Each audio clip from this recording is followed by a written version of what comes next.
Oi, meu nome é Letícia Conde e eu gostaria de caminhar e conversar sobre a poesia da iniciação. Iniciação é uma palavra que etimologicamente ela vem do latim initiare, que significa introduzir, iniciar, originalmente nos mistérios religiosos, é claro. Sendo que ela é composta de in, dentro, mais ire, que é ir. Então é um ir para dentro, né? Portanto, toda iniciação ou a iniciação é verdadeiramente um caminhar para dentro, um ir para dentro de si e do mundo.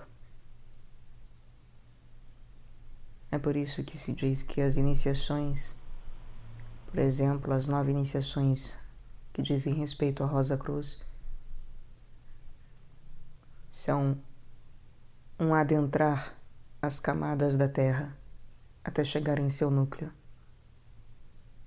É por isso também que a iniciação diz respeito à raiz das plantas e ao crescimento dessa raiz analogamente, porque é só justamente ao brotar a semente é que essa raiz pode, de maneira reta e contundente, seguir rumo ao fundo. E é bonito observarmos isso porque isso nos mostra que quando observamos um nascimento físico, Deus é tão perfeito e nós temos um processo tão perfeito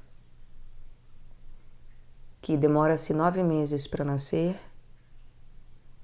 e quando se chega no 10º em que se nasce,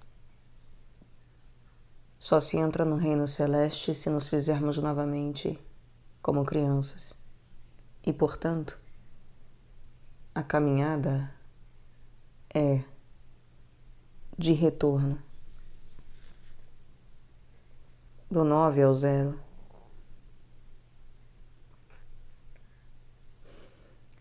E essa caminhada de retorno, ela é muito bela porque justamente se chega no núcleo, nesse 0, nessa semente,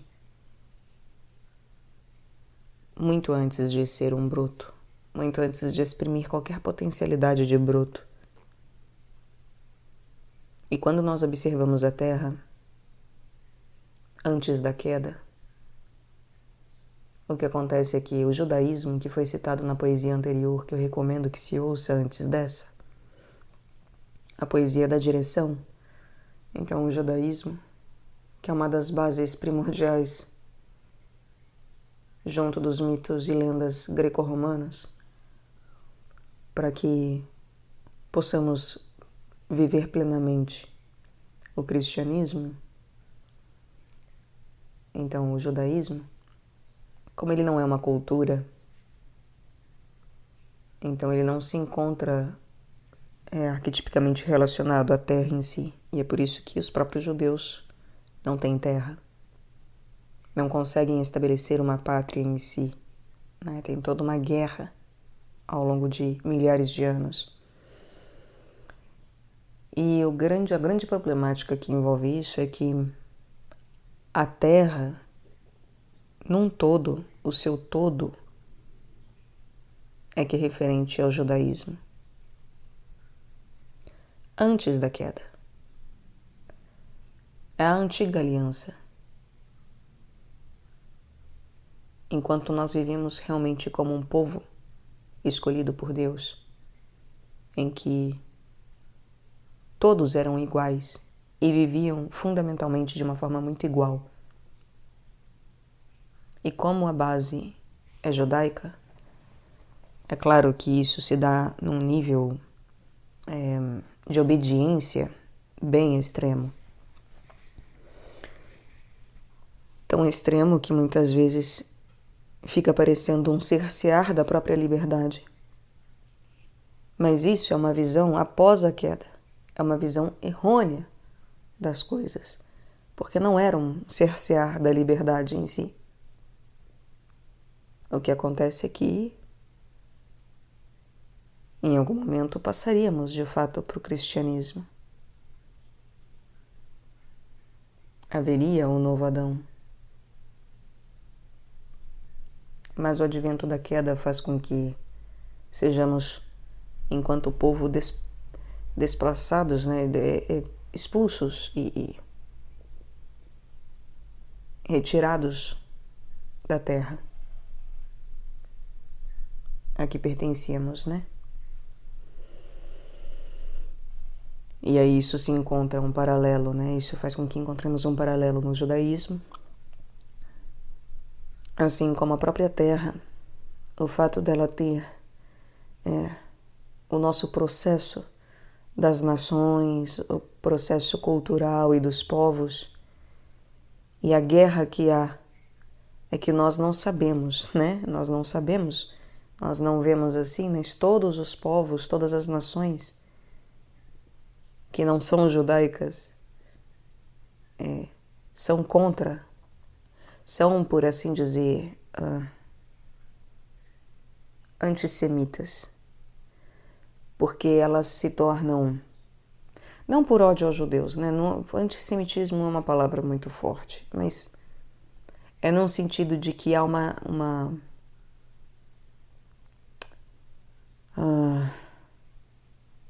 impossibilidade. Todas as nações e povos fazem com que se torne impossível os judeus se estabelecerem. Por mais que a gente ache que, por exemplo, sei lá, o Brasil não tem nada com isso. Tem sim. Porque todos nós temos relação com a queda. E todos nós temos relação com o nosso desplaçamento, né? O nosso deslocamento. Em termos do que vivíamos no Jardim do Éden. E mais, como o judaísmo é referente a essa terra no Jardim do Éden, como ele é referente a uma terra que ela era pura, era uma arca da aliança realmente pura e obediente, etc., mas extremamente passiva, era uma obediência totalmente passiva,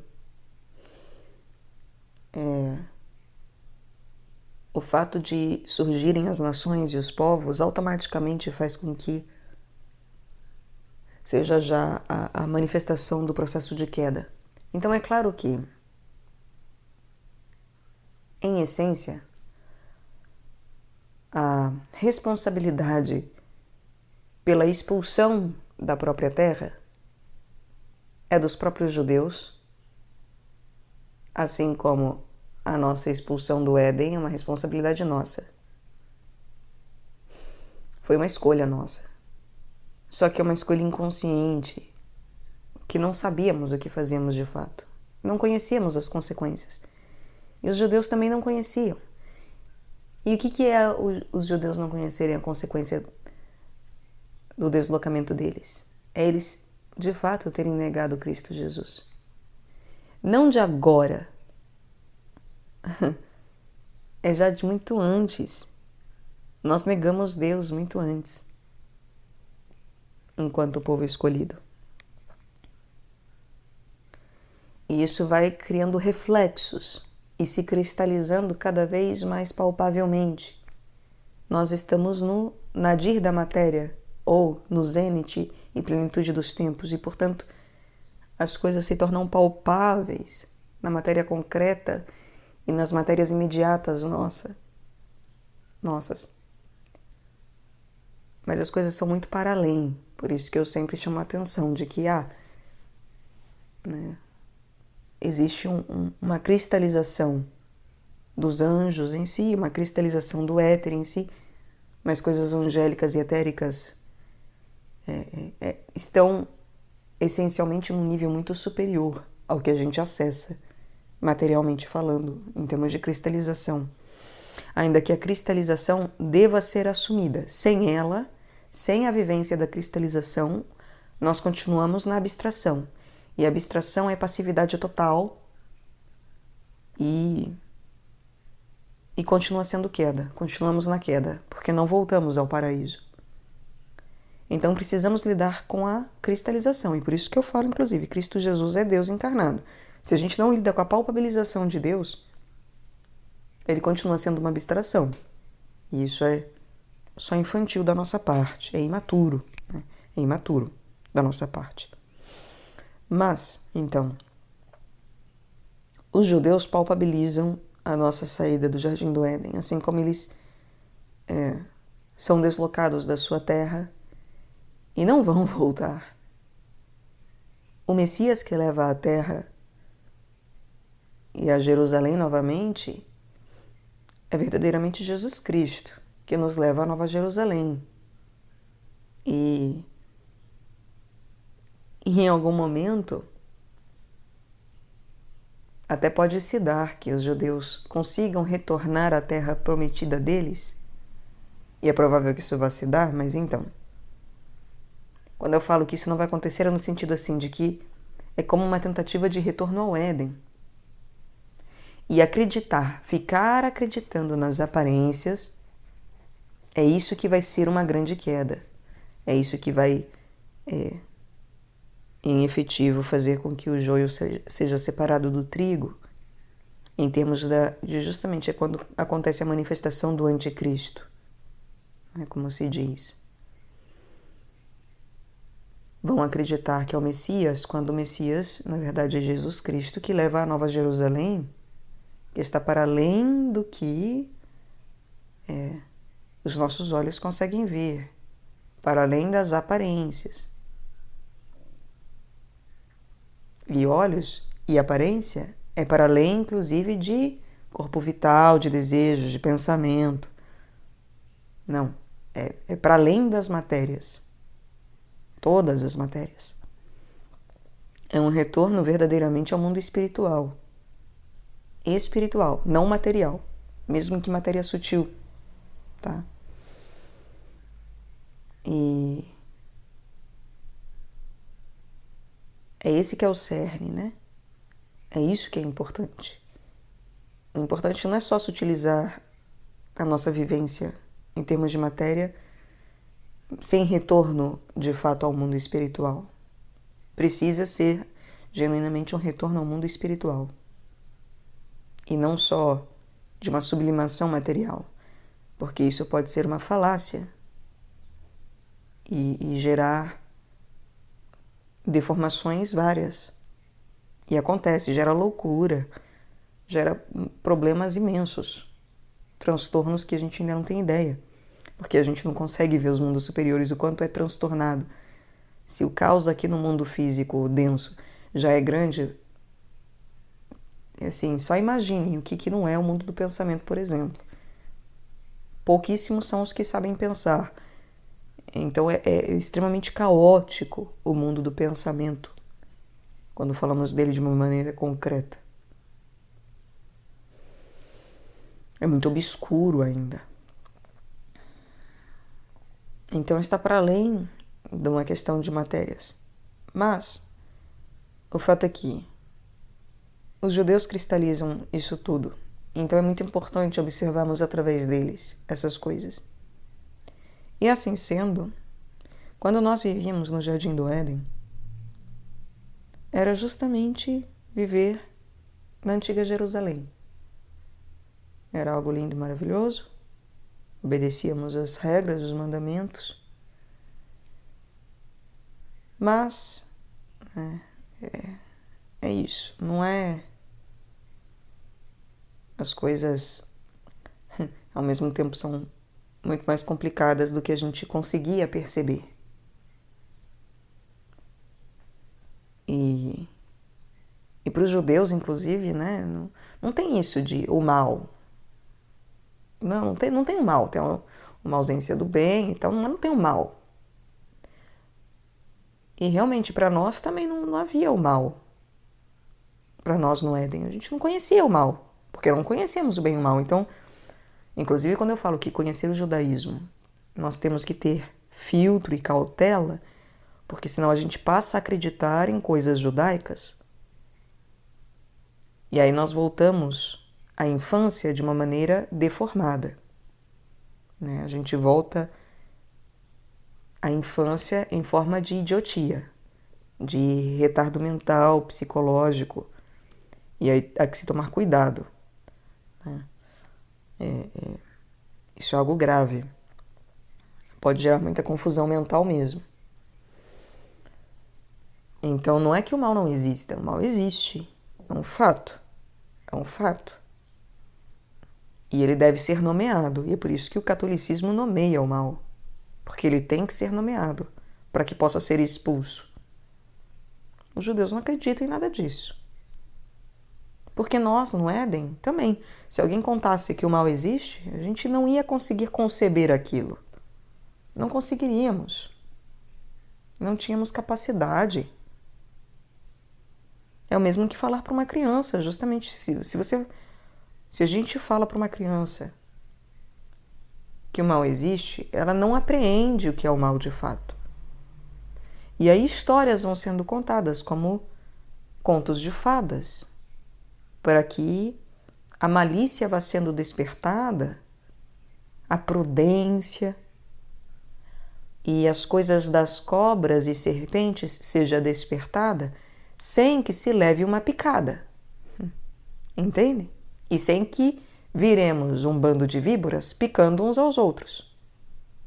O problema é que aconteceu isso, né? O problema é que, em efetivo, a serpente nos picou, né? Permitimos que ela nos picasse.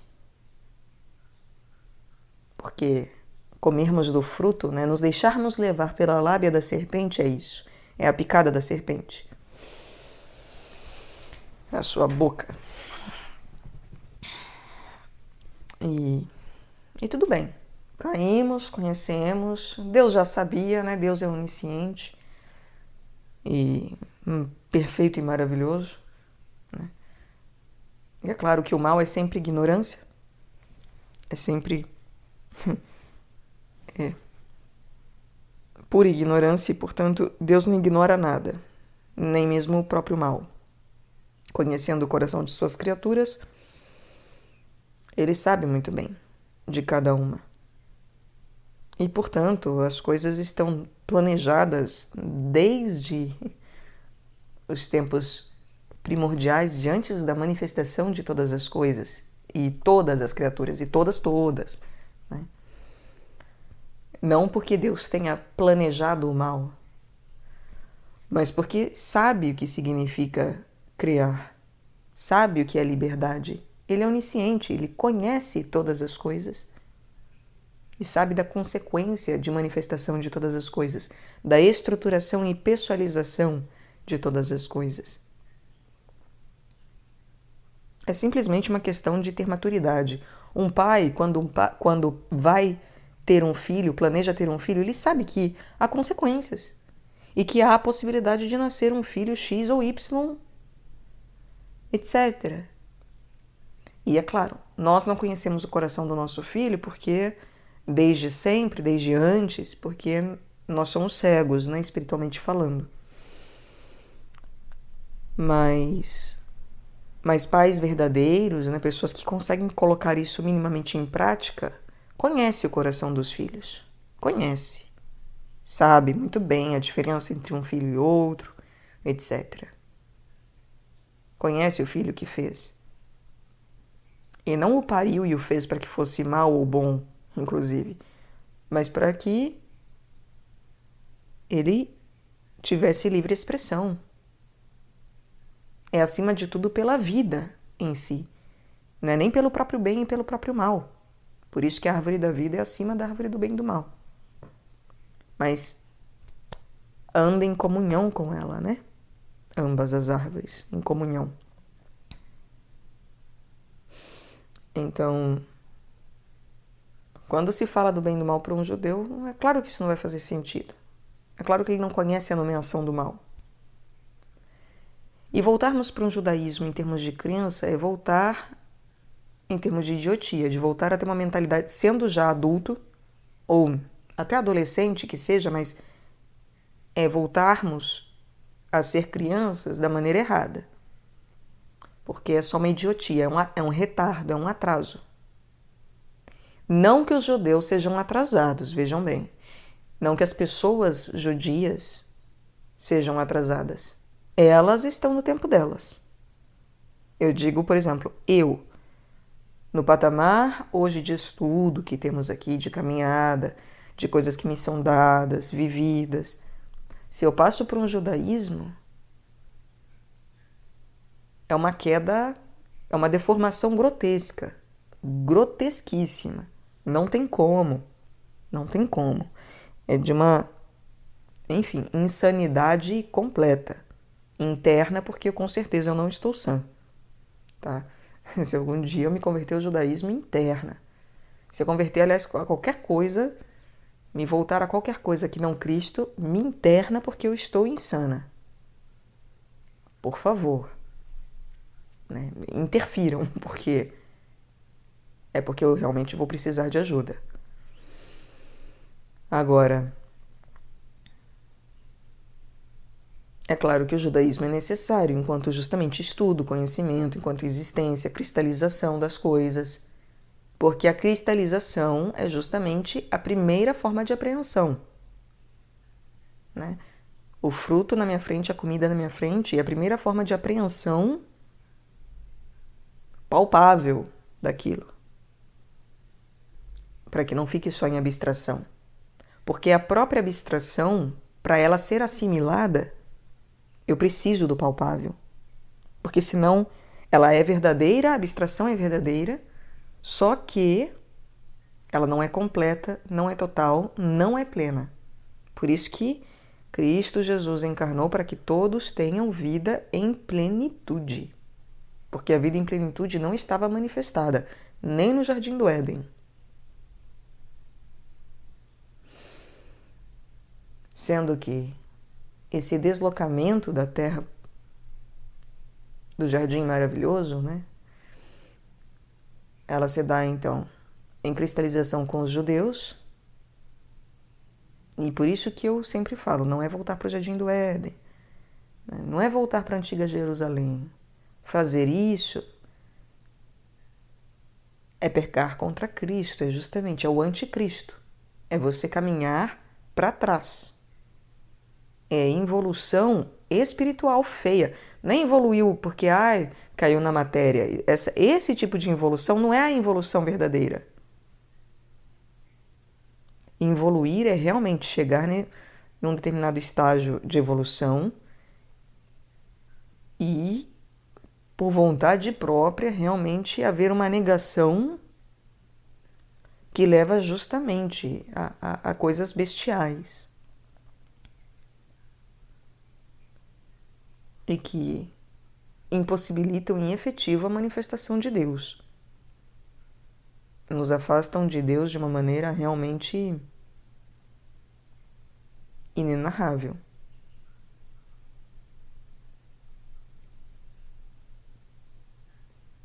Porque se mata a Deus, porque, enfim, né? Então os judeus cristalizam essas coisas todas e por isso não devemos ser contra os judeus. Devemos saber ser gratos, muito gratos, por eles serem aqueles que cristalizam isso para nós, todos. De uma gratidão muito verdadeira e plena, profunda e de um grande respeito. Grandíssimo respeito. Porque realmente a dor é muito grande, é a dor da queda, o que eles vivem e revivem o tempo todo. É verdadeiramente a dor da queda. E por isso que quem acha que é só uma terra, é só país, é só um negocinho ali, que bobagem, não entende a gravidade da coisa. Verdadeiramente não consegue compreender a gravidade.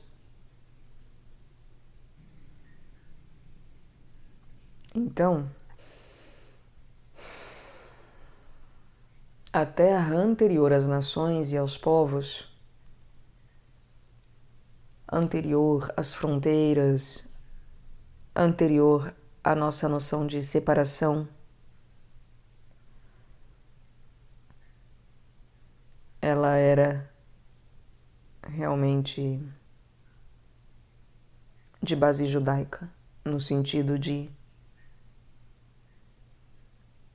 a Arca da Aliança antiga,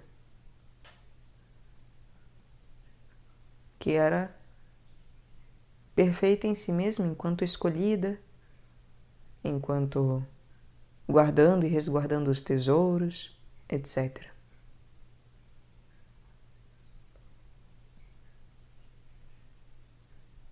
Mas aí vem uma complicação, né? Como Cristo fala aqui, muitas foram as vezes, quando ele chora por conta de Jerusalém, que muitas foram as vezes em que ele quis aninhar o seu povo como uma galinha aninha seus pintinhos debaixo da asa. Nós mesmos não soubemos e escolhemos não querer aprender o trabalho crístico de Cristo Jesus. A problemática da queda não é só uma negação de Deus em termos de a culpa é do demônio, de Satã Lúcifer, pipipipopopó. O problema é que a gente realmente não quis fazer o trabalho de Deus. E essa é a pior e maior negação. E é por isso que, a partir disso, se tornou fácil acreditar no papo da serpente. Praticamente inevitável. E quase que é isso. É desejável que isso acontecesse. Porque senão a gente ia, sei lá. Nem sei qual seria a consequência, mas seria triste de qualquer maneira.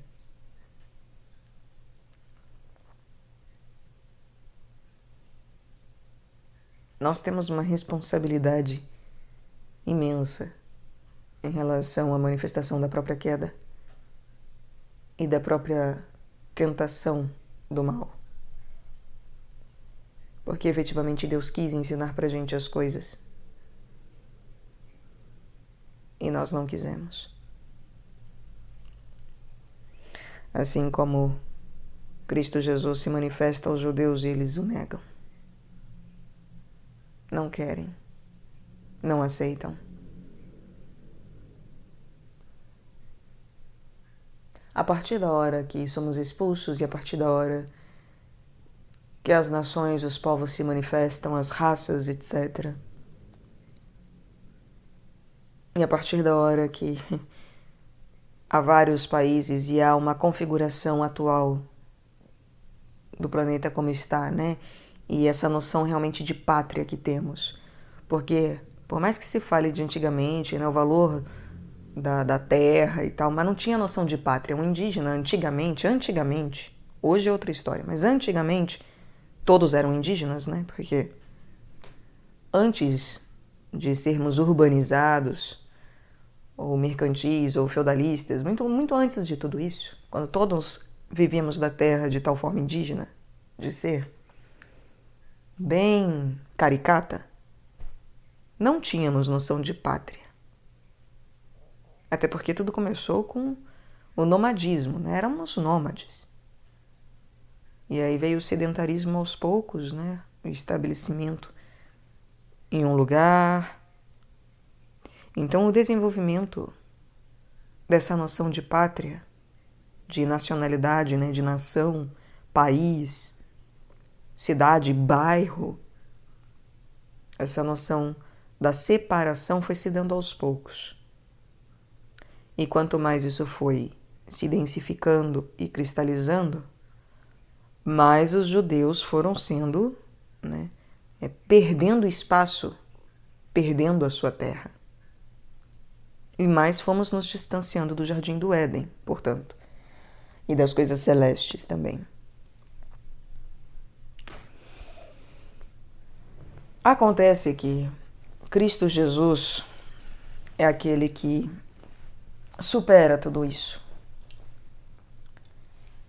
Mas para superarmos tudo isso, para haver um trabalho crístico em relação a tudo isso, é preciso, então, chegarmos ao ápice das coisas, ao ápice do tempo e da materialidade.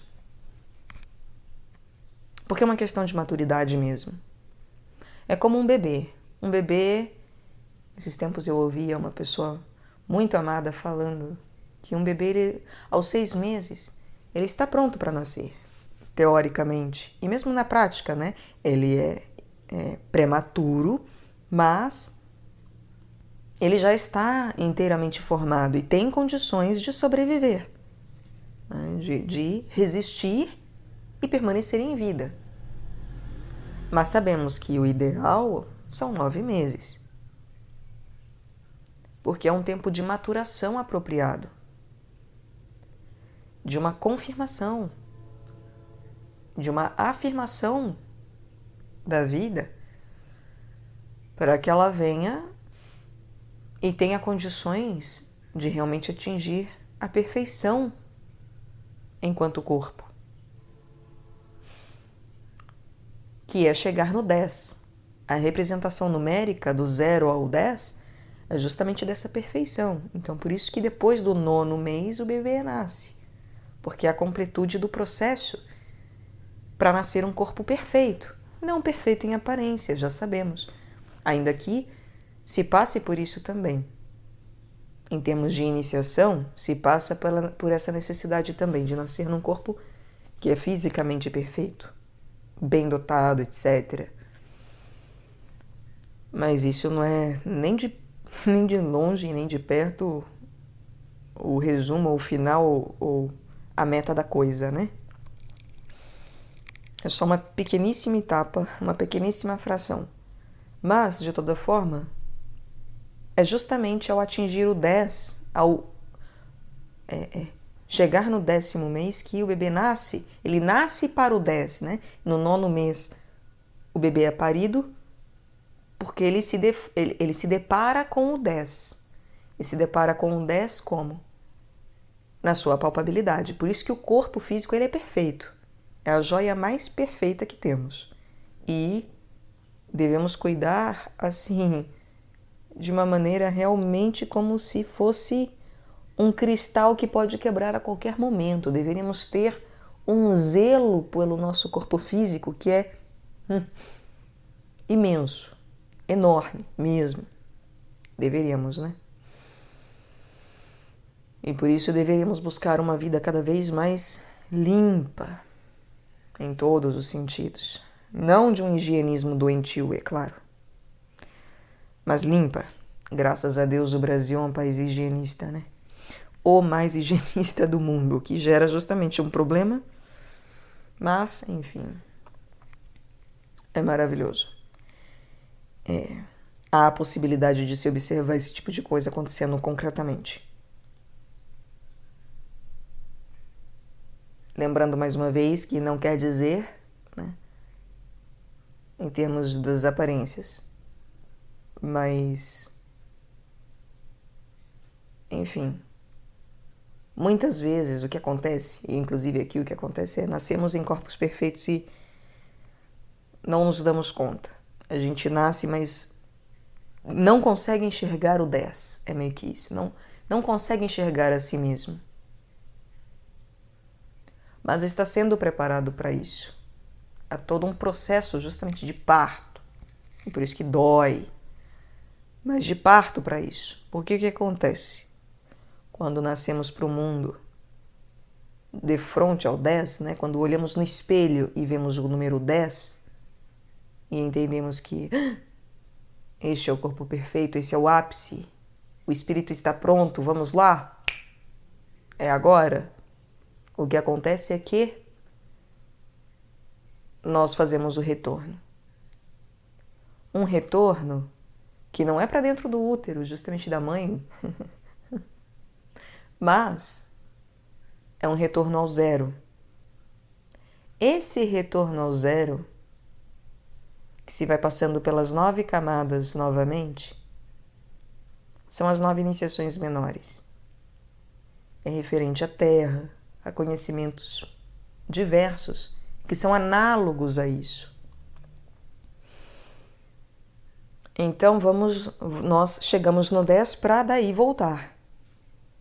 Daí fazermos, o caminho de 9, 8, 7, 6, 5, 4, 3, 2, 1, 0.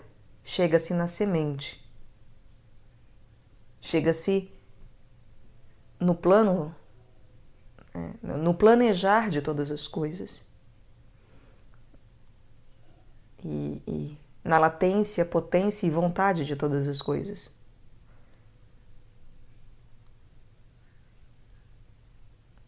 E aí voltamos a ser crianças de fato. Por isso que o criança, para entrar no reino, tem diversas etapas do voltar a ser criança, é claro, e uma delas, quando se fala em iniciação, é esse retorno ao centro. Esse caminhar através da raiz e internamente, a iniciação, que é o ir para dentro, até o zero, até o átomo, até a semente, até a potência e latência e vontade e razão de todas as coisas, planejamento e ordenação de todas as coisas, é um movimento necessário e irrevogável, né? E o que acontece depois é que, a partir disso, surge um duplo movimento que... Eu não sei se eu posso dizer, na verdade, que seja um duplo movimento, mas sim. Sim, é um duplo movimento. Sim. Que é de ir do 10 ao 13 e do 0 ao 3.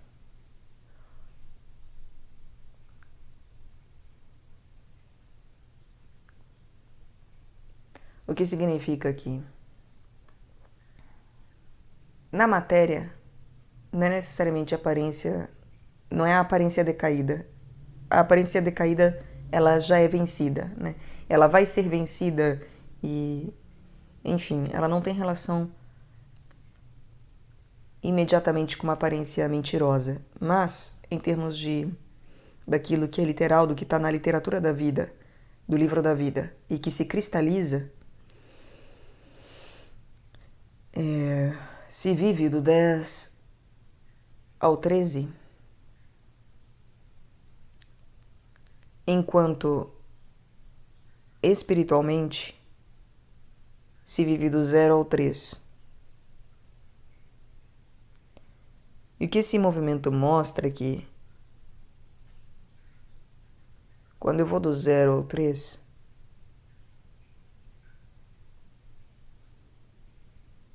é o reconhecimento da unidade e trindade de Deus. E é quando verdadeiramente aquilo que o Pai faz é aquilo que o Espírito faz. Eu cristalizo, efetivamente. Indo do 10 ao 13.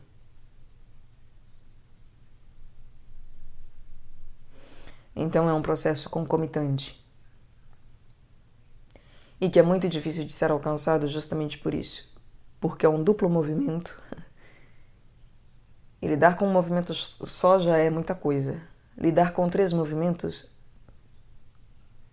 é muito mais enlouquecedor. E, enfim, nem sei como descrever, né? Indescritível, enfim. E isso é referente a iniciações maiores. Agora,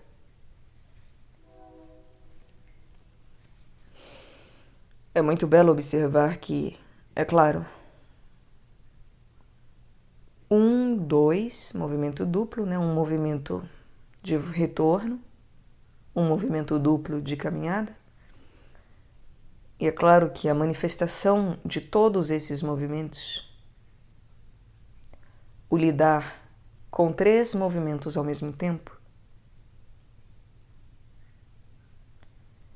é ainda uma última etapa referente ao Pai. É verdadeiramente quando se é um Papa. É como a última iniciação maior, porque são 3 maiores e aí tem uma última, que é a unidade da Trindade, por assim dizer, né? É quando há a reunião de todas as coisas e ela ela encontra o seu análogo no Pai, por isso é um papado. Mas está, inclusive, para além de um papado, né? Mas é análogo, porque é o Pai que ordena todas as coisas e, portanto, Ele que trabalha aquilo que é trino.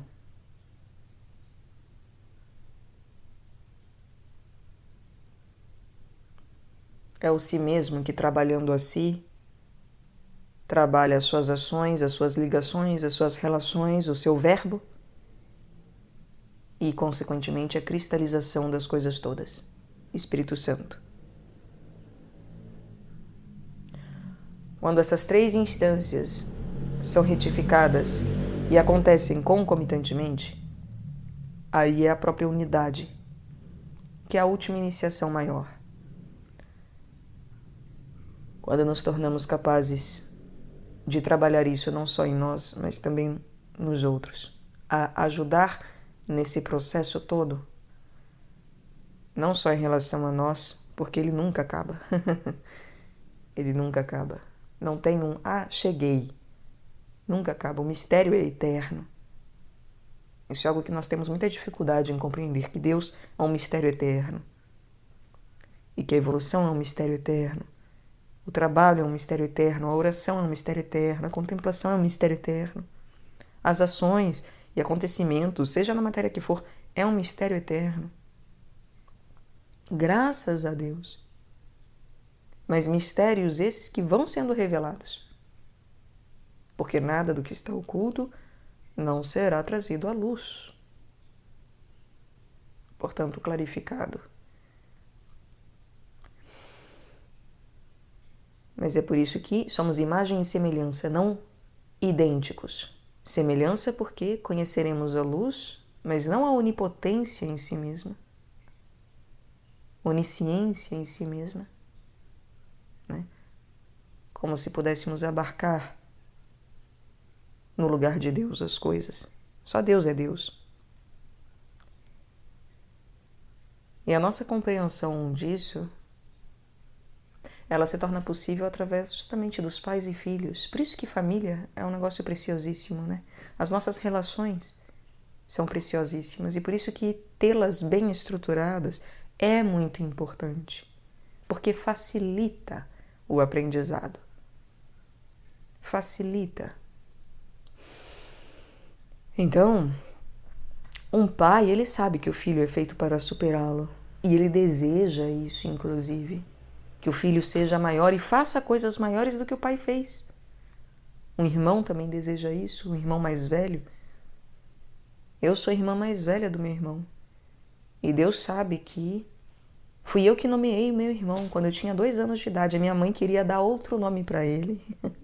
E eu falava, não, é o Binho. Então, assim, Deus sabe que se há um desejo em mim, é genuinamente da conversão do meu irmão de maneira plena, muito mais plena do que a minha. E eu verdadeiramente abriria a mão. Eu verdadeiramente abriria a mão de todas as coisas que eu tenho e sei. Como se Deus pudesse obliterar, fulminar tudo o que eu já aprendi até hoje e começar do zero. Eu começaria do zero. Desde que... É isso. Desde que não, mas... Eu começaria do zero pela fé de Ele ultrapassar as coisas que eu vivo hoje e que me são dadas. E é por isso que a gente encarna, por fé. De que, justamente, abrindo mão das coisas espirituais que temos, os outros vão nos passar à frente. Porque, no fundo, é isso que mais desejamos, verdadeiramente. O meu irmão, ele é a cristalização do quanto eu desejo isso para cada um, fraternalmente. O quanto eu, verdadeiramente, o que não quer dizer que eu não tenha a minha vaidade, tenho, eu sou humana, eu sou falha, mas verdadeiramente sei que há em mim um crer genuíno, uma fé, um desejo, um amor e, inclusive, um racional genuíno de que é verdade quando eu digo que eu realmente desejo e eu não me importaria de ser a pessoa mais idiota, ignorante, imatura, besta da face da terra, desde que todos os outros de fato estivessem à frente. Eu não me importaria de verdadeiramente ser a última, para que todos os outros vissem as coisas que eu vejo, vivessem as coisas que eu vivo, soubessem as coisas que eu sei e muito mais do que elas. É, vocês também, gatinhos, vocês também. Não briguem por isso. Então, há em todos nós esse verdadeiro e genuíno desejo.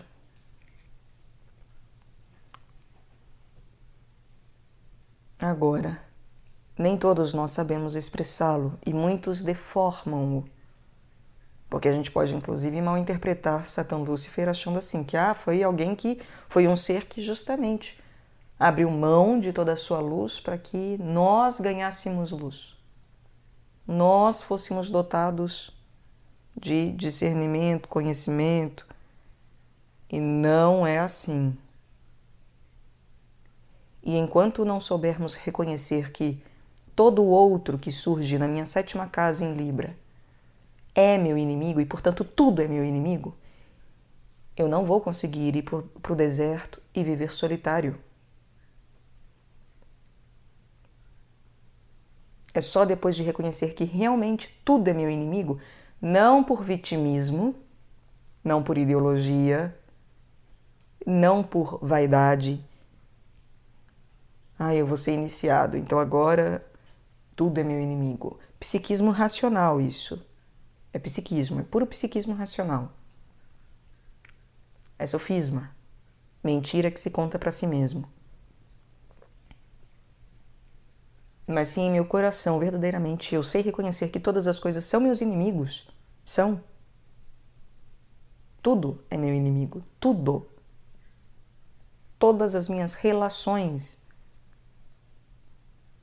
são inimigas. Me fazem me separar de Deus num primeiro momento por conta da queda, por conta da minha irresponsabilidade e imaturidade. É só depois disso, ao eu aceitar isso de maneira tranquila, quando eu faço as pazes com isso, quando eu aprendo a amar o meu inimigo, a conviver com o meu inimigo, é que eu verdadeiramente vou conseguir tornar tudo o que é polarizado algo complementar.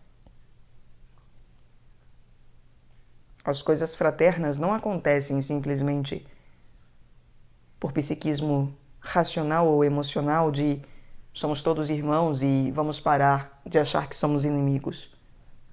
Somos uma só raça, somos todos homens, humanidade, o nome que se dê. Isso é bobagem. Isso é psiquismo racional. Não tem distinção nenhuma de psiquismo emocional de minoria, por exemplo. As duas coisas são terríveis. São deformações do processo. Ainda que Deus escreva por linhas tortas, escreva muito certo, aliás, e faça com que esse tipo de processo, isso sirva depois de adubo, né? Para aqueles que são verdadeiros buscadores. Então, não é que haja problema, é só que não podemos contar, né, sempre com a defesa de Deus, então com a intercessão de Deus. Devemos, de alguma forma, querer trabalhar e rogar, no mínimo. Porque é claro que não fazemos por nós mesmos, mas rogar e agir como se estivéssemos preparados e vivendo isso. Então eu devo ser um buscador. Eu devo viver de acordo com aquilo que eu busco, de fato, para que eu possa encontrar. E depois reconhecer que eu não encontrei nada, que aquilo é que me encontrou, né? Foi Deus que me encontrou, é o tesouro que me encontrou, enfim. É o outro que me encontra.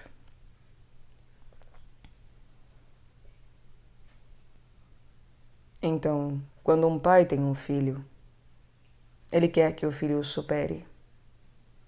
Ele anseia por isso. E ele sabe que isso acontecerá. Porque de geração em geração,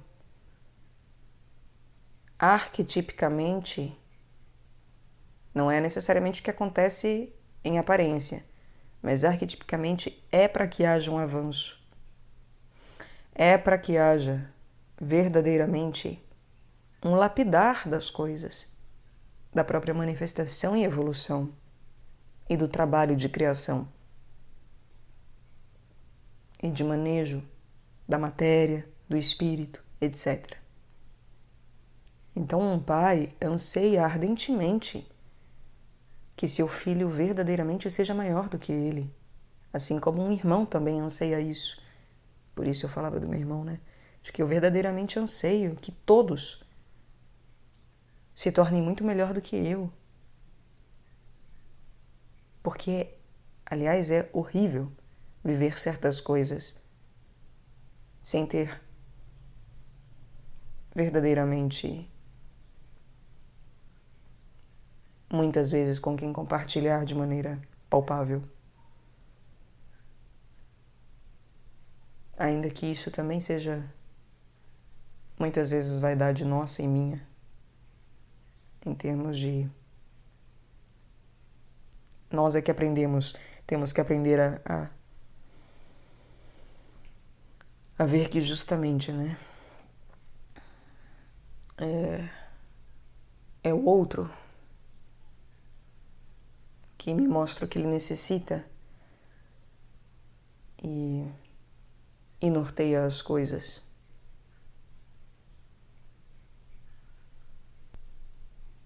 É possível falar de todas essas coisas usando muitas outras palavras, inclusive.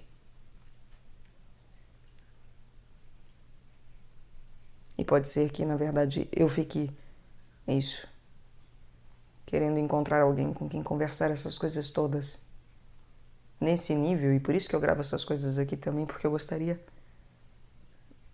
muito de compartilhar essas coisas com os meus amigos, mas a verdade é que também há um processo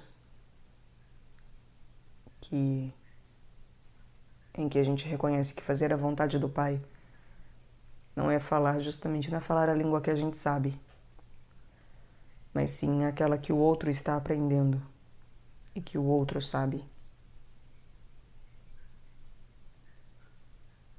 E isso que é viver algo verdadeiramente evoluído, né? Por isso que eu falo isso aqui tudo. Se não sabemos praticá-lo no dia a dia, nas coisas pequenas, simples, ordinárias, cotidianas, não vale de nada.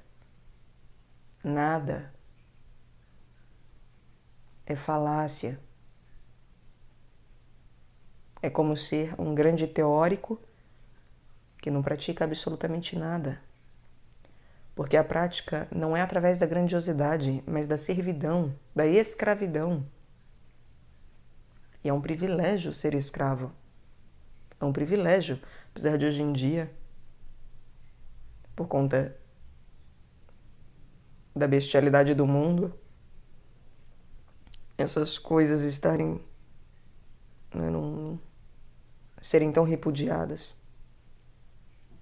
Mas é verdadeiramente, espiritualmente falando dessas palavras, é um privilégio imenso. Então, um pai anseia, um irmão anseia, todos anseiam, todos ao redor. Eu tenho uma sobrinha pequenininha, todos anseiam, eu enquanto tia anseio, todos anseiam para que ela seja muito melhor do que todos nós, para que ela ultrapasse a gente em tudo, se Deus assim quiser. Seria uma verdadeira alegria. Seria uma alegria católica, universal. Todos se rejubilariam se ela efetivamente fosse muito... Se ela venha a ser, né? Caso ela venha a ser muito superior a nós em termos das coisas que a gente faz e vive e pratica, etc. E essa é a dimensão do Espírito Santo, né? Só que tem uma coisa, o filho ele ultrapassa o pai em termos de que justamente de geração em geração aumenta-se o conhecimento, a prática, lapida-se muita coisa. Só que quem é filho sabe, todos nós somos filhos, porque todos nós fomos paridos. Quem é filho sabe que o que o pai fez, nós nunca faremos igual. Quem tem pais admiráveis, quem sabe admirar seus pais verdadeiramente, quem tem pais realmente honrados, dignos de serem chamados pais, sabem que é impossível. É igual comida de mãe ou comida de pai que, por mais que você tenha receita e faça, e incremente, invente, crie junto, não é igual. E por mais que um dia você faça igual, não foi você que inventou aquela receita. E por mais que você faça outra receita, não foi você que inventou o cozinhar. Não partiu de você, você não é a fonte. E isso é maravilhoso, porque isso faz com que você continue admirando o seu pai e a sua mãe eternamente. Não se cai naquela vaidade de vocês são os velhos que não prestam pra bosta nenhuma e que começa a maltratá-los e mata o pai antes da hora, abandona a mãe antes da hora, abandona a matéria antes da hora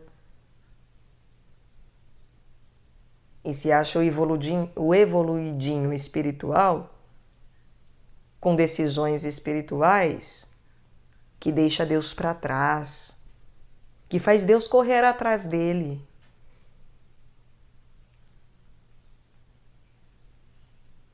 Olha o tamanho da nossa mesquinharia e vaidade e soberba, né? A gente vive um inferno e não sabe. E diz com toda pompa sobre essas coisas, fala sobre essas coisas com toda pompa. E o mundo está cheio de pessoas que fazem isso com os pais e sentem orgulho de pronunciar essas coisas, achar essas coisas, acreditar nessas coisas, praticar essas coisas. É nojento. Imagina que Deus tem que correr atrás do ser humano. Imagina que a mãe, que é uma idosa, que é uma senhora, tem que ser abandonada.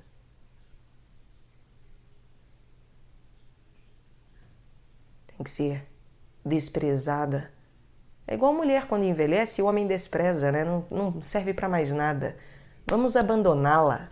Vamos sair da matéria. Desapega, desapega, desapega. Isso é uma falta de respeito que a gente não tem noção do tamanho. Isso tudo corrobora para as bestialidades que acontecem por aí e a gente não vê, né? Não vemos que estamos corroborando para o que há de pior no mundo. Mas não, o inferno são os outros. O inferno não sou eu que falo essas coisas, é o outro que as pratica.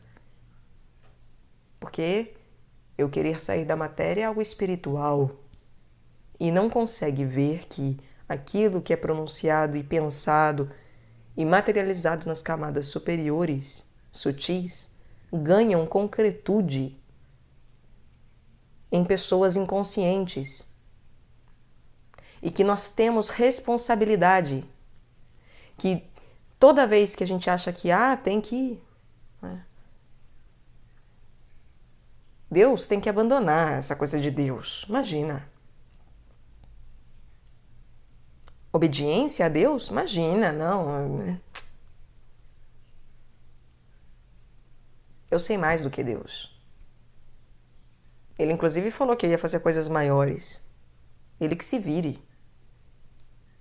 Eu vou correr atrás do meu.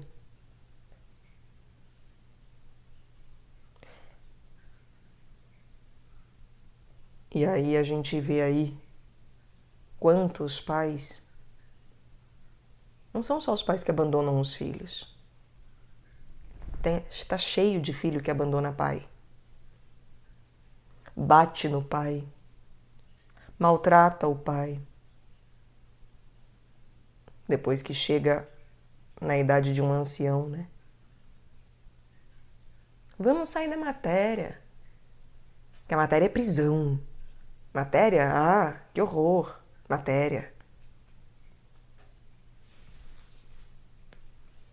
E aí tem esse bando de homem que maltrata a mulher mais velha, acha que não presta pra nada. Larga por uma novinha sublimada. Você fala, cara, não é possível que as pessoas não entendam isso.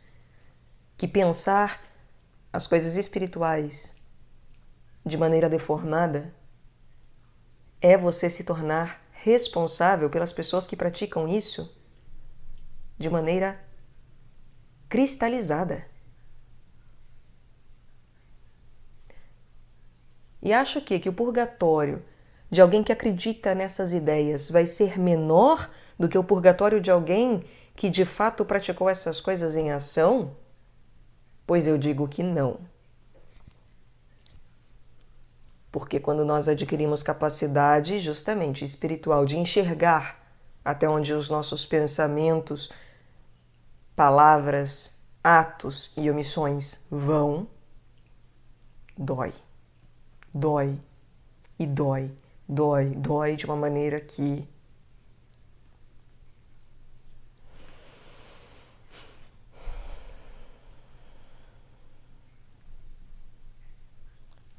vigiem-se, meus caros.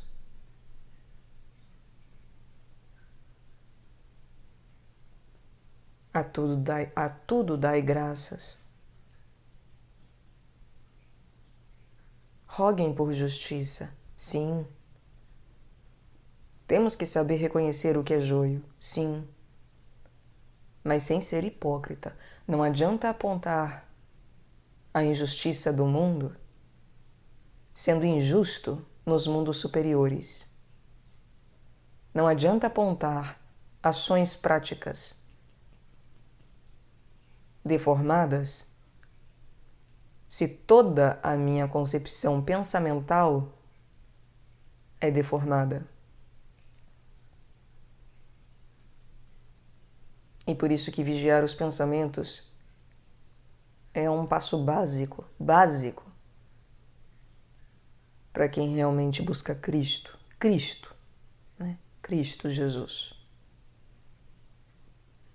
Porque as ações já se pressupõem que alguém que está buscando espiritualidade já não pratica essas coisas.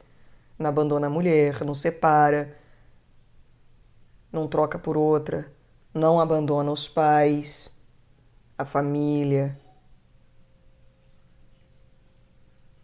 né? Não maltrata os outros com violência física. E nem física, um olhar de ódio, nada disso, né? Isso também é fisicalidade. Nem, enfim, pressupõe-se que já não tem essas práticas. Agora, não adianta nada achar que daí tá tudo bem. Não está. Não está. Pelo contrário, quanto mais a gente vai subindo o patamar, mais dói aquilo que a gente vive. Porque mais vamos vendo o quanto somos imperfeitos e bestiais e dessemelhantes a Deus. Então,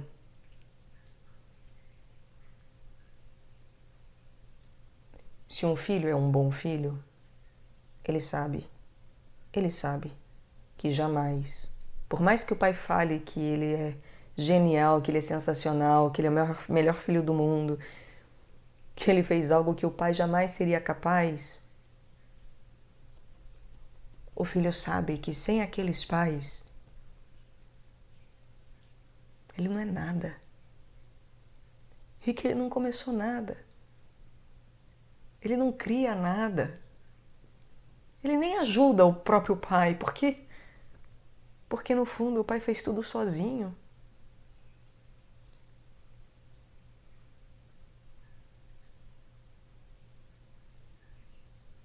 Porque o filho só foi filho. E o pai vai falar que não, então, é isso. Você é maravilhoso por isso. Mas o filho sabe que ele não faz nada. Ele só obedece. Ele só honra, aceita, aprende. E aquilo que o pai faz, ele faz também. E nós, enquanto imagem e semelhança, não somos idênticos a Deus. E, portanto, nós também vamos conhecendo Deus e vendo que não importa quão co-criador se seja, o quanto se cresça, não importa nem que o próprio Deus venha e fale, vocês farão coisas maiores do que eu. A gente vai olhar e falar, Senhor, com todo respeito, Senhor, isso não é que seja uma mentira, mas assim, eu entendo que para o Senhor é verdade, mas sei que o Senhor sabe também que da minha parte não é assim que eu vejo, não é assim que eu sinto. Isso é para o Senhor, mas não em mim.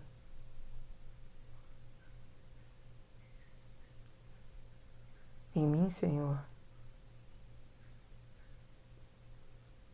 eu só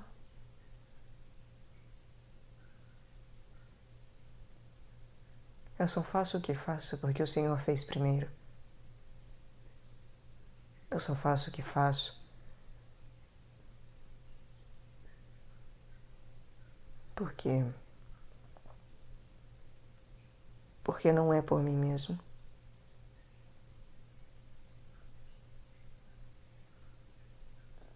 E eu jamais iria saber disso, não fosse o Senhor.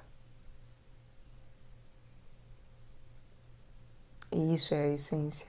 Essas coisas é que são a essência. E a essência não sou eu que faço.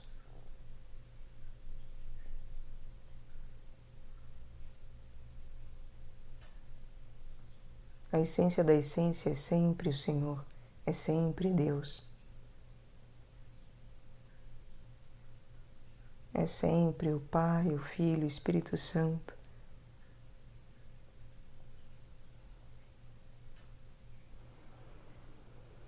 Por mais que eu cresça,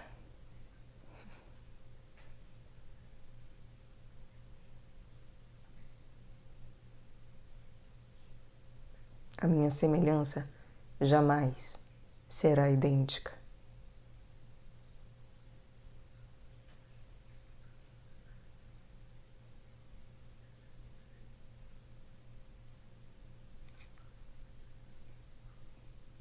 Então, iniciação, meus caros,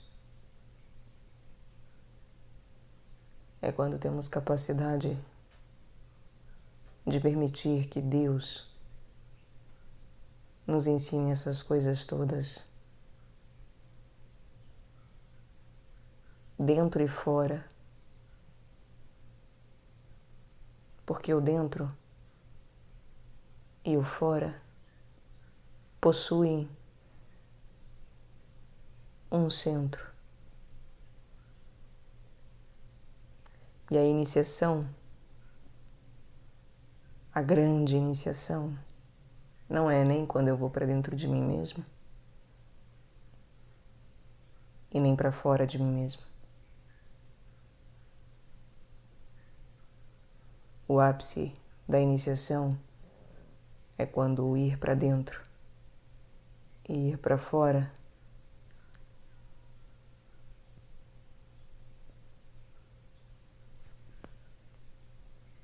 significa ir ao cerne, ir à essência, ir ao centro, ir a um dentro que não é o meu dentro, mas é verdadeiramente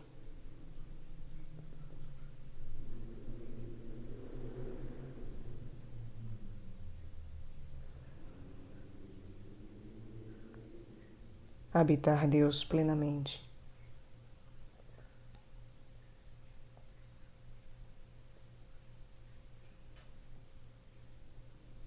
E ser habitado por Ele dentro e fora, concomitantemente.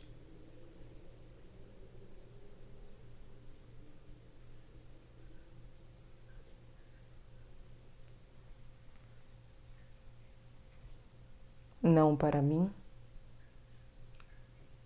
porque isso ainda seria um selo de Salomão, quando ainda é para mim, mas para os outros verdadeiramente. E aí sim, se chega num papado,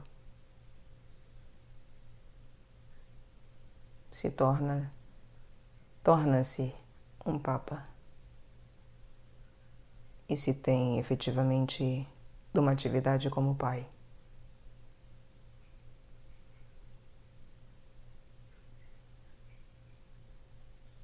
Em unidade e trindade. Pedro conseguiu isso.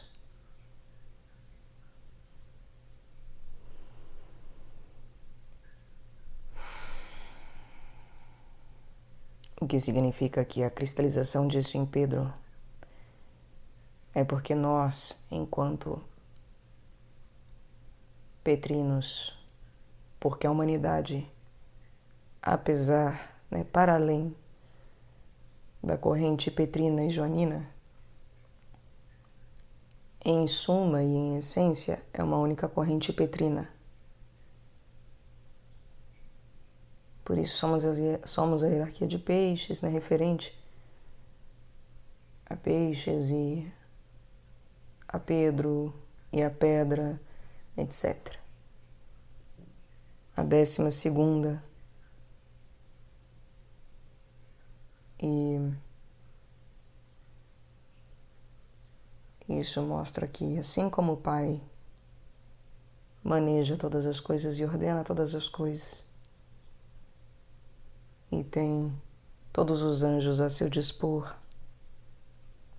Não só em pessoalidades, porque a pessoalidade dos anjos obedece a Cristo Jesus, mas estruturalmente as hierarquias angélicas respondem ao Pai. E nós também chegamos num ápice de ordenar as hierarquias angelicais.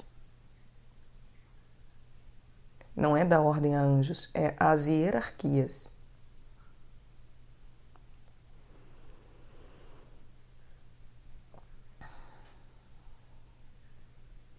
Agora, é claro,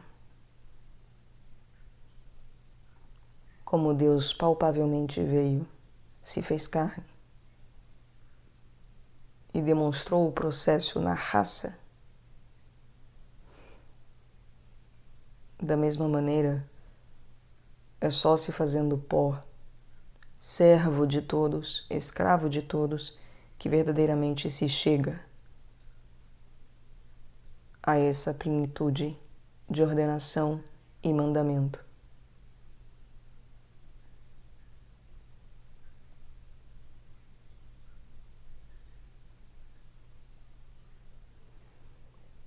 O que significa que nós temos a capacidade de ordenar as hierarquias angelicais, mas a maneira de ordenação não é como os homens pensam, como quem fala, vai para lá e vai para cá. Sobe, desce, dá uma voltinha para me divertir. Vem aqui e vai lá.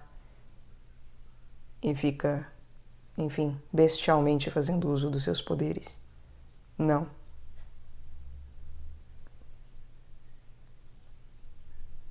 Se tem poder para mandar, para fazer mandamento, justamente para se conceder a liberdade e livre-arbítrio a todos eles. Só se torna mandamento aquilo que é concernente à liberdade e livre-arbítrio. Senão, não é possível.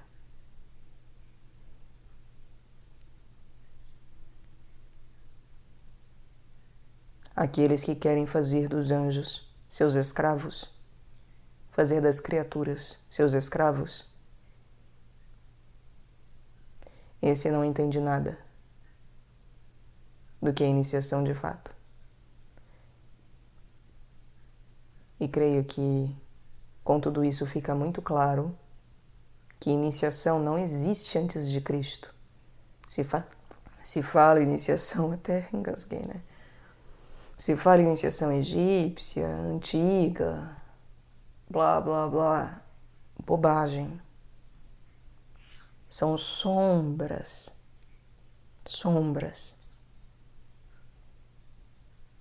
Não são iniciação de fato.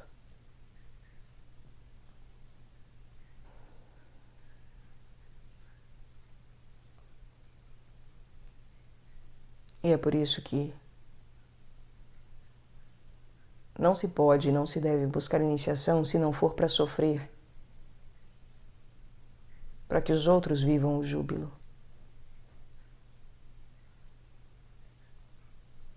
Se não for para verdadeiramente se fazer pó, para que os outros cresçam e sejam alimentados. Para que os outros se tornem imagem e semelhança nossa. Os outros, hierarquias, anjos. E quando digo anjos, incluo a nós, humanos. Santos, né? Santos. Todos os santos. A palavra santos também compreende todas as hierarquias. Se não é para adotarmos as hierarquias da possibilidade da liberdade, então Para que buscar iniciação, não é mesmo? Vai ser queda livre ao inferno, sem retorno, sem volta. Agora imaginem, nós temos anjos, anjo da guarda, por exemplo. Nós temos, eu já comentei em outras poesias, nós temos designações hierárquicas, designações pessoais dentro das hierarquias para trabalharem conosco. Eles não podem falar não. Falar, não estou afim de trabalhar com ela não. Não. Mas eles podem aprender isso. Sabe como? Se nós evoluímos e damos a liberdade deles falarem não. Porque nós somos senhores deles. Porque Deus colocou verdadeiramente tudo nas nossas mãos. Agora, se nós não sabemos lidar com animais, vegetais e minerais, acha que nós vamos saber dar liberdade aos anjos? Bobagem, né? Se nós não deixamos nem uns aos outros livres para escolher, para falar, para votar, enfim, para errar, devemos nos alertar, é claro, eu dou as broncas aqui, devemos nos alertar, óbvio. Mas espera lá. Jamais censurar, jamais cercear, ensinar, educar, mostrar com o exemplo, mostrar através de exemplos emocionais e racionais, saudáveis e não de psiquismo, mas de uma psique saudável. É isso que nós devemos fazer. Para verdadeiramente dar toda a liberdade dos anjos, falarem não se quiserem dizer não.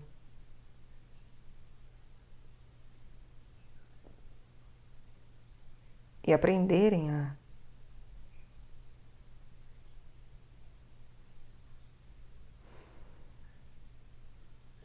enfim, trabalhar de maneira livre, verdadeiramente.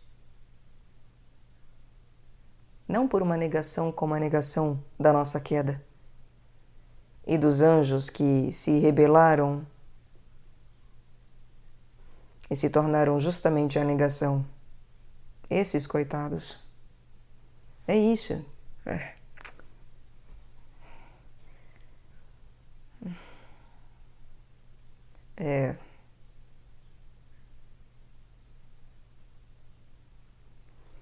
Realmente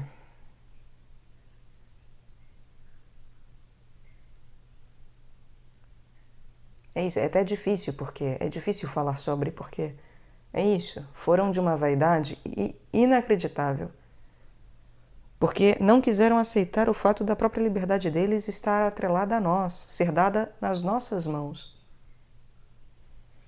Não foi só uma negação de Deus, é uma negação, inclusive, de nós próprios e da nossa própria deificação. E é por isso que são inimigos nossos, são desvios. É por isso que não querem a nossa evolução. Mas, enfim, né? Lidemos. E trabalhemos para aqueles que querem aprender. Porque tem os que querem aprender. E o campo está branco para a colheita. E é de uma grande responsabilidade ter a foice na mão para a ceifa. Porque, olha, é isso. É a possibilidade de negação. É a possibilidade de prisão de seres celestes.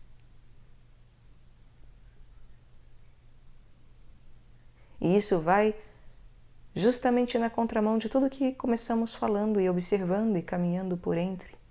De que foram justamente os anjos que nos deslocaram do paraíso, do Jardim do Éden. E aí agora, como assim?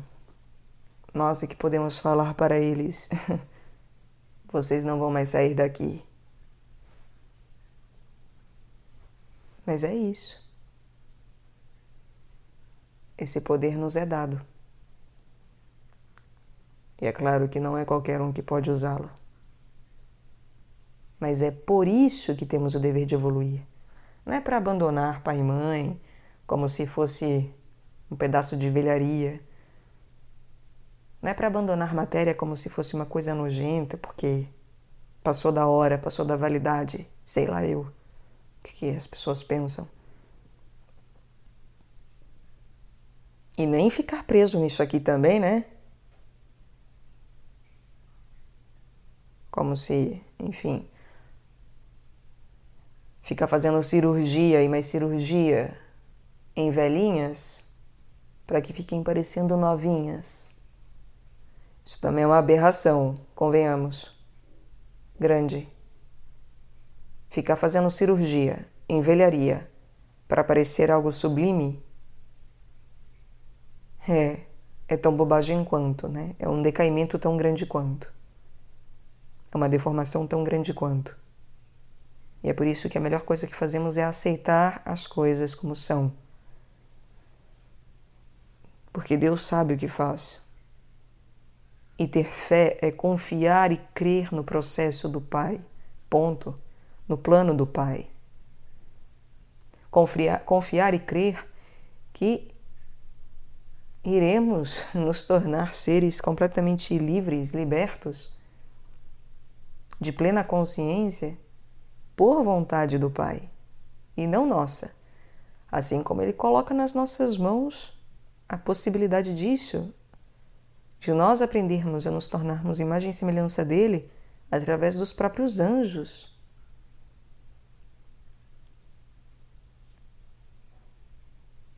Os próprios anjos se colocaram a nosso dispor para isso, para que aprendamos.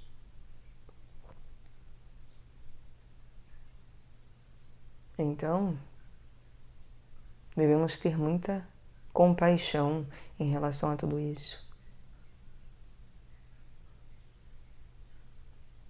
E permitir que os anjos que trabalham conosco façam o trabalho deles. E aos poucos aprender também a conversarmos com eles. No sentido de que justamente, né, a liberdade, ela também só vem a partir da hora que a gente coloca as coisas em ação, né?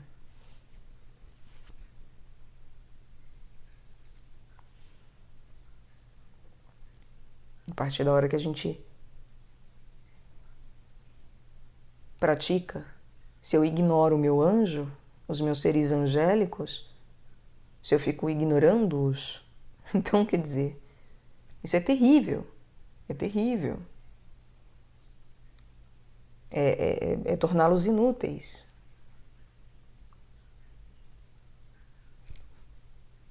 É ignorar o trabalho deles. E ignorar o fato de reconhecermos o trabalho deles e também ordenarmos as coisas, não por ordem de faça isso, faça aquilo, mas de verdadeiramente ser amigo deles. Verdadeiramente saber escutá-los. E também, né, enfim, aprender com eles.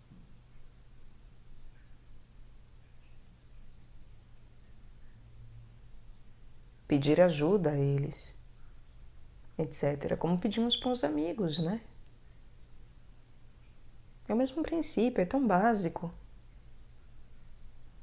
É que nós não sabemos nos relacionar ainda, né? É meio que isso. A gente acha que sabe ou que soube algum dia, não sabemos. A humanidade não sabe quase nada, né? Nós não temos consciência ainda. E chegamos na ciência só agora e está toda deformada. Então, quer dizer, tem trabalho, tem muito trabalho. Enfim, tenhamos bom ânimo, não é mesmo? Porque Deus venceu o mundo e nós venceremos também. Eu creio. Eu creio. Então, meus caros, que queiramos ser iniciados, que busquemos as coisas de Cristo e que nos preparemos, não porque a iniciação vai acontecer por nós mesmos, de maneira alguma. Ela não se dá nem pela Rosa Cruz, nem pela igreja,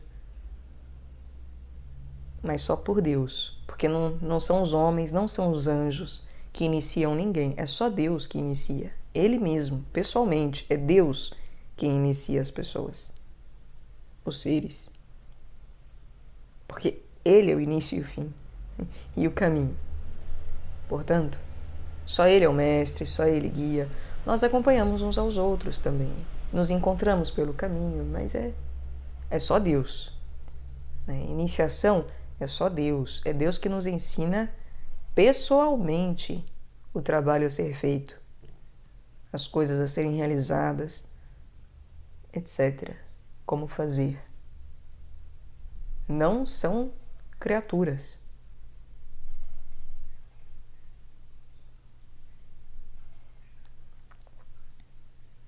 É verdadeiramente Deus.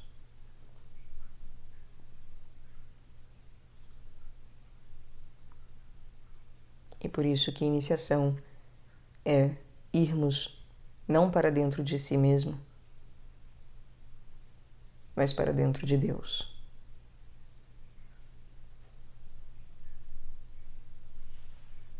Para dentro de Deus, para dentro do outro e para dentro de si. O que significa necessariamente que é ir para um dentro de si e para fora de si, concomitantemente. E lidar com isso tudo. Enfim, ainda aprenderemos. Se Deus assim quiser, Ele há de querer e eu creio. Então, que busquemos e tenhamos muita paciência uns com os outros, nos exortemos e nos atentemos.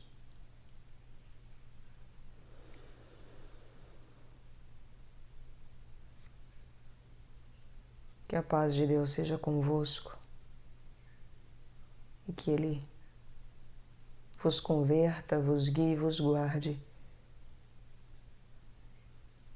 para que tenham vida eterna, plena, completa, verdadeiramente.